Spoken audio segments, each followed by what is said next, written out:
Facebook has realized that if they change the algorithm to be safer, people will spend less time on the site.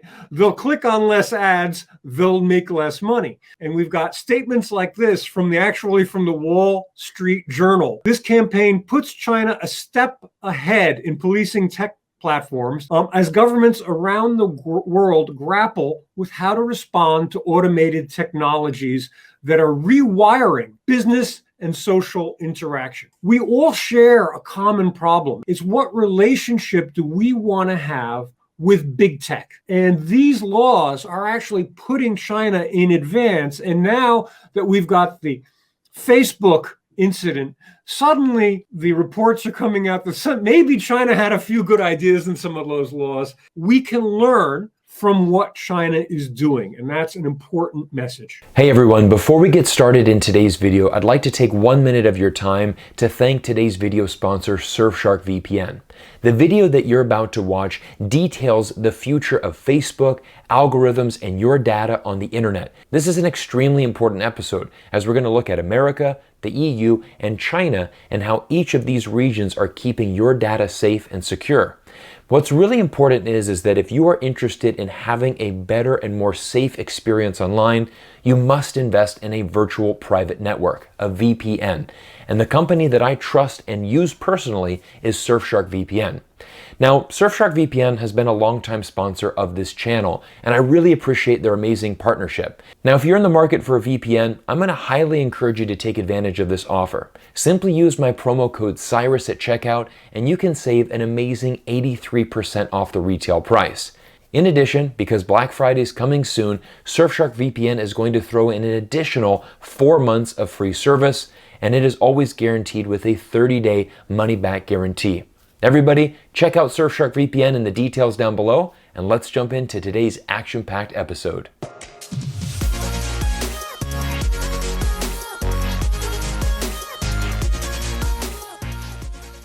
All right, everybody, I'm so excited to welcome back into the studio Richard Turrin. Richard, you and I had a fantastic first interview, and thank you so much for coming back on Real Talk China. Hey, Cyrus, it's absolutely a pleasure to be here. So thank you for having me back, and thank you for introducing me to so many of your wonderful followers. Absolutely. I love them all. Absolutely. Well, you know, Richard, you really caught my attention with your book, Cashless, which I have read. It's a fantastic book, and it is the best insight into China's digital currency. For those of you, if this is your first video that you're watching on my channel, or if you have not seen Richard's video, you can actually scan that QR code, the very one that is next to his image right there. That is his book title. Very interactive there. But what I want to talk about in today's interview first is we're going to jump right into why Western media is wrong. China is not becoming a digital dictatorship. And I think this is really important because over the last few months, we have seen a tremendous amount of new laws that have been passed in China. So share with us a little bit more about these new laws. Sure, absolutely, Cyrus. Let's dive in here. Look, China passed they passed a lot of laws, but 3 important ones that are really aimed at the internet and really aimed at changing the relationship that society has with big tech, okay? And it's this balancing act. And the 3 laws are pretty simple. They are the Personal Information Protection Law, which basically says if you have private personal information and you have it on the web, it has to be protected, which is fundamentally a good thing. And we have certain elements of that, but nothing really official in the West. That is in the US, Canada, whereas in the Europe, you have something called the data privacy laws, all right? Okay. We also have a data security law, which is the second one, which says, well, okay, your data activities have to be safeguarded, meaning that if you're on an internet site, that internet site can't send that data offshore. Now, we saw this with the United States. When there was the TikTok ban under the Trump administration, the Trump administration was concerned about TikTok sending U.S. citizens' data offshore. So China has the same concern. There's coffee shops like Starbucks. There's lots of big multinationals, and they send certain parts of data offshore. And that's a major concern. And that's not unique, obviously, to China. It's everywhere. Correct. And then the third one is really, really interesting. and it's the one that I think bears the most interesting examination, and that's a law for algorithms. Now, what are algorithms and what do they do? So when we use the internet, we click on stuff, and some stuff we click on because we decide to click on it. But Right. other big platforms determine, like Facebook, like LinkedIn to a certain degree, like YouTube, they determine what they think we want to see. So what you'll see in front of you is a list of selection decided for you and given to you by an algorithm. Correct. So it can be an AI algorithm. It can be a big data-based algorithm. There's lots of ways that you can design an algorithm, but basically it's a machine telling you what you want to look at, or Correct. interestingly enough, what you want to buy. Because so, because it's Amazon. It's, hey, do you want to buy? We think you want to buy this. Correct. So those are the three fundamental laws that China has passed. And basically, when they came up about in late August, there were howls in the media. I mean, Correct. people went berserk. And it's really interesting because you could really see a difference between people who work in the business of internet security and internet privacy were like, hey, maybe these aren't so bad. But meanwhile, Right. the press just assaulted China, and basically the digital dictatorship meme was born. Correct. So that's how it all. Those are the three laws. That's where it all started from. Fantastic, fantastic. I really appreciate you breaking down those three laws for all of us to better understand. Let's go ahead and bring up Facebook, because this has been something. This is a very big story that is huge, and this was on 60 Minutes. There's a Facebook whistleblower that came out. Can you talk a little bit about this? Because I want to bring up, let's talk in the Western perspective, because I think there's a lot of really negative press coming out about Facebook itself. And let's, break down what this whistleblower actually exposed. Absolutely. So sometimes there's just stuff that happens in life with timing. It's rare. It's just rare coincidence, but it's fantastic. So go back to August, early September. We've got China and the digital dictatorship meme coming out. Mm-hmm. And then we've got now, early October, and we've got Frances Haugen, who was a very credible executive VP over at Facebook.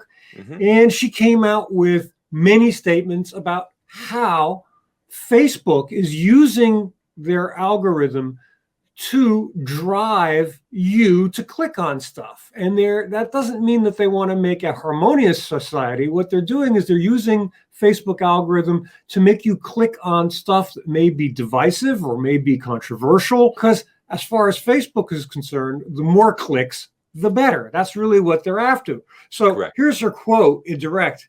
And she says, Facebook has realized that if they change the algorithm to be safer, people will spend less time on the site. They'll click on less ads. They'll make less money. So it's a really good example of how algorithms control our daily life. So what you see on Facebook, the ads you see, what advertisement you'll get on Amazon, for example, for what to buy, all of this is controlled by these algorithms. Now, here's the funny part. So we've got China, the digital dictatorship. We've got Facebook revelations that how they use algorithms is not perhaps in the best interest of all the users. A little more than a month later, we've got new articles and we've got statements like this from the Wall Street Journal, which actually said that the new algorithm law in China, this campaign puts China a step ahead in policing tech platforms, that is a step ahead relative to the West, as governments around the world grapple with how to respond to automated technologies that are rewiring business and social interaction.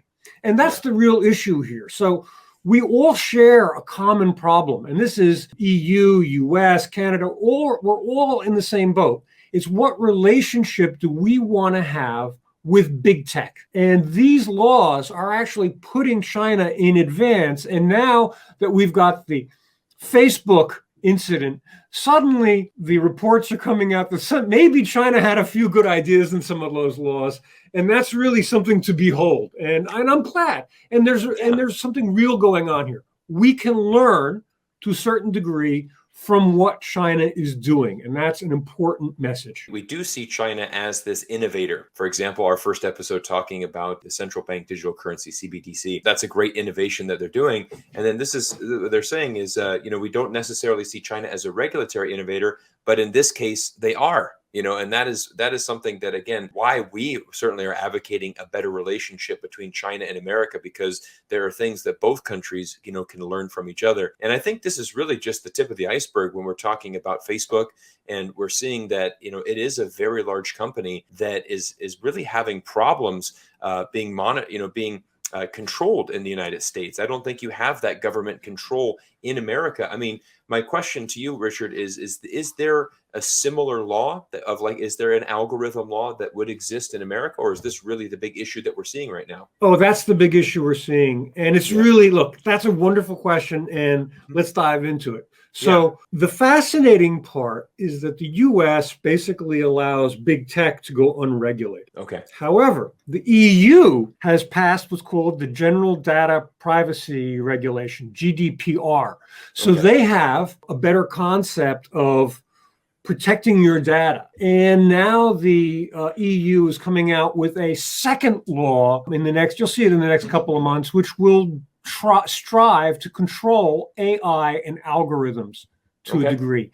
So what you really see is the EU taking the lead for privacy and algorithm control and trying to regulate big tech. And that's fundamentally a good thing. I give tremendous credit to the EU government for doing that. And I do understand the US looks at big tech as a strategic imperative for them. It's a highly important business for the US, and they don't want to do anything to touch it. So when President Trump was trying to ban TikTok, which was unsuccessful because of fights in the court, but the real issue really wasn't over TikTok and what it's doing. It wasn't doing anything bad. Okay. It had all of its servers were in Singapore. There was nothing bad that was happening with TikTok. But the real question is, what are the rules? What are the regulations for what you can do and can't do with data?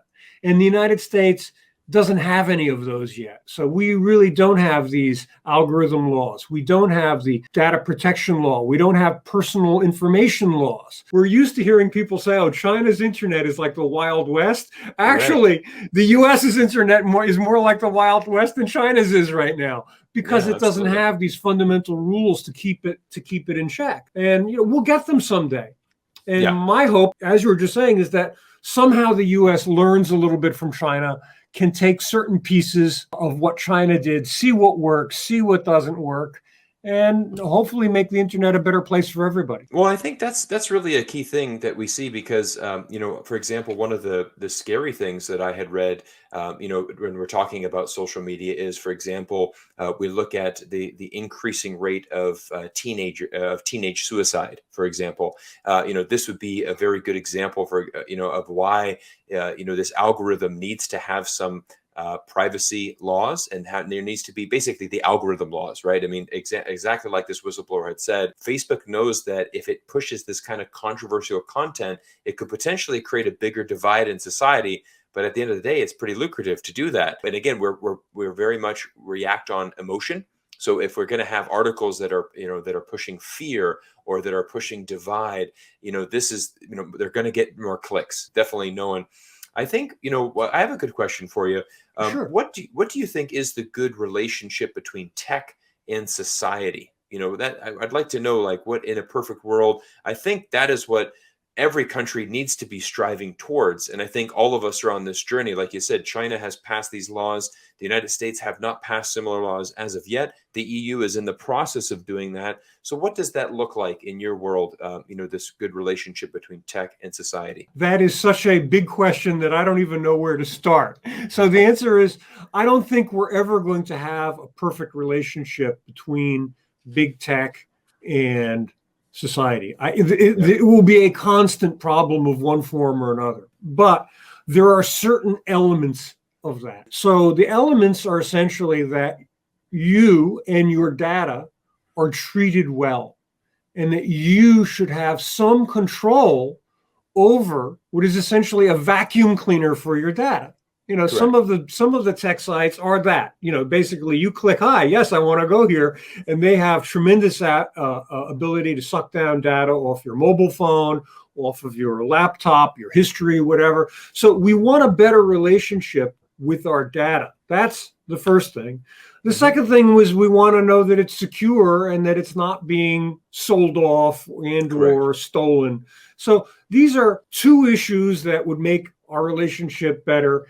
Unsurprisingly, these are the three laws from China. Right. Okay. So Yeah. I No, that's apologize. great. So No, I think it's good because again, like kind of going back to what I said earlier, is that sometimes when we hear a new regulation being passed in China, from the Western mindset, we're very quick to jump to conclusions. We assume the worst is going to happen in China, but again, a lot of these laws, when you look at them, they actually make sense, and this is really powerful for publications like the Wall Street Journal to come out and actually praise China, say, look, you guys are an innovator in this regard, something that even the United States is not doing yet. So I think you've answered the question perfectly. And my next one, Richard, is is the United States looking into this? Is there are they looking to try to pass an algorithm law, or is that going to be too difficult because these tech companies are too big in America? I can't help but answer that with sarcasm. Don't hold your breath. Don't hold your breath, Cyrus. Fair enough. The industry is so big. The tech industry is so massive. They have lobbyists with zillions of dollars that they're funded. So the answer is the U.S. has talked about it. So yes, the answer is it's something that people talk about right now in Washington, but it is not something where I can point to an individual bill, law, or act that is somewhere in our near future. It's all still imaginary in some future, and I hope we'll get it, and likely we will, but it's just going to take a while to get there. And let me make a comment for those who were thinking that, we're the United States, we're Europe, and we're digitally advanced. You got to understand that China did these laws now because they are so far ahead in the digital game. So when you go to China, they're the only country that passed 50%. So 52% of all retail sales in China are now online. And then you've got digital payment. 4 times China's GDP is paid using mobile apps. So you've got this society that's tremendously digital, and it got there in a very, very short time. Some people say, well, why does China need this? It needs it yesterday because it's so digitally sophisticated and because digital is so pervasive in society that these laws are important for China. And they're overdue here as well, just as I could say they're overdue for the US. Yeah, I have an excerpt from what you wrote earlier, and I'm going to read it now because it just parlays that what you've said is the Chinese government indeed does control vast volumes of data. However, China has a level of societal digitization exceeding most other countries and a real need for better data management currently controlled by tech monopolies. And so I think that's a really interesting insight that you brought as well is, we think of, for example, you're on the ground in China. I mean, everything is cashless, exactly like your book title, because, and I remember going back to my last visit to China was 2019. I remember having physical renminbi and the look I got from everybody when I tried to use that. And it's like, really? Like you still have that? Like, why? Like, yeah, I got to take it. But it's just like, you don't have this on the phone yet. And so you just have your entire world can be run through one app, if we can be run through WeChat or Alipay, your entire world in China. And so I think that's a really important insight that people need to really understand. Absolutely. So, and it's this profound level of digitization that can be found in China's society that makes these laws so important. People are like, well, okay, you talked about, what I click on, what I read, what I might buy, but they really are critical because China has an army of what are called Kuaidi, fast delivery drivers, right? They're all temporary gig economy workers. Right. But remember, these algorithms control what they get paid, just like Uber. Uber has algorithms and tells the Uber driver. And if you go look at Uber drivers, they complain about the algorithms and Kuaidi drivers. So it's not just this digital world. It's our physical world. It's what people get paid. It's really pervasive and really important for social harmony, because if the algorithms cheat people, if the algorithms are untrustworthy, if you can't check them, and that's really what's behind the algorithm law. Yeah. The algorithms have to be able to be monitored and checked for fairness. Does that sound like such a bad idea?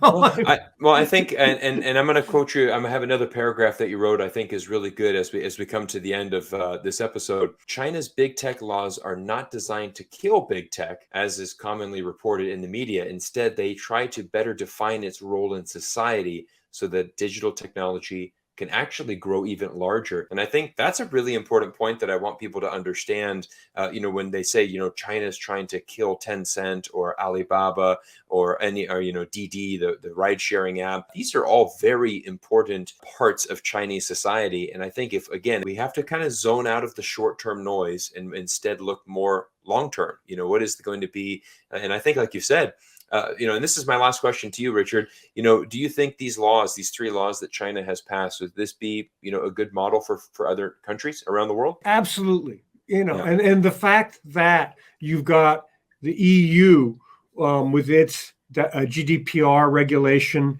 and the next regulation, the name escapes me, the new one that's coming out in the EU for AI and algorithms. These are parallel with what China has done. So yeah, we're going to see more rules like this. Hopefully somebody will look at what China did and say, well, there's some good and there's some bad there. We'll take the good, not use the rest. This is part of all of our digital future. All right, because this concept that the internet is the Wild West and that your data is just a tool to be used by a big tech company, people in the US, people in Europe, all over the planet are no longer convinced of this. 10 years, go back a decade ago. It's like, oh, well, they're new little tech companies. We'll give them the data.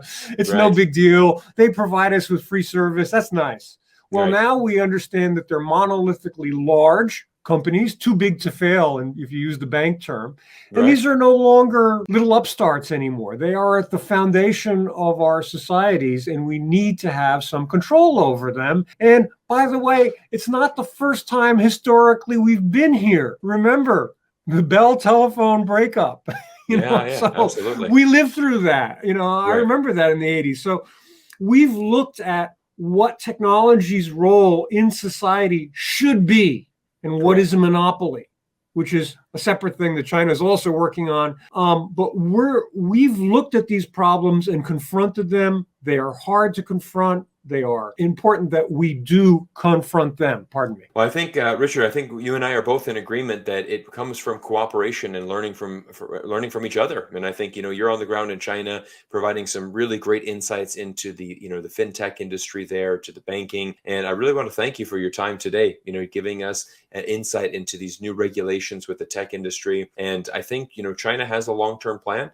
And I think it is, again, with these new regulations, trying to determine what is the right pathway for these large tech companies to, again, really grow even larger and become a better part of society, but making sure to do that in an ethical way and something that also protects citizens. And that is something that really all countries around the world need to be doing. Absolutely. It's not just a China problem. It is a global problem and will impact us all as we go forward and digital becomes more important. Richard, thank you so much. I can't wait to welcome you back to another episode in the future. Cyrus, thank you so much for having me. Everybody out there, I'm on LinkedIn. Please feel free to connect with me there. And I can't help it, Cashless, my book all about China's central bank digital currency and how China is cashless. Nobody uses paper money anymore. Fantastic. So thanks so much for having me, Cyrus. It's been my pleasure, Richard. Absolutely. And everyone, I've read the book. Fantastic. So make sure that you click the link down below and you can grab a copy of your very own copy of Cashless. Everyone, I want to thank you for making it to this point in the video. And once again, a friendly reminder that if you are in the market for a VPN, please give our video sponsor, Surfshark VPN, a try. It is honestly one of the best deals that you'll find on the internet. 83% off and 4 months additional service for free. And if you're interested in checking out more interviews that I did with Richard, please check these 2 links right here. Both of these are fantastic conversations. Everyone, my name is Cyrus Jansen. Thank you for your continued support, and we'll see you all in next week's video.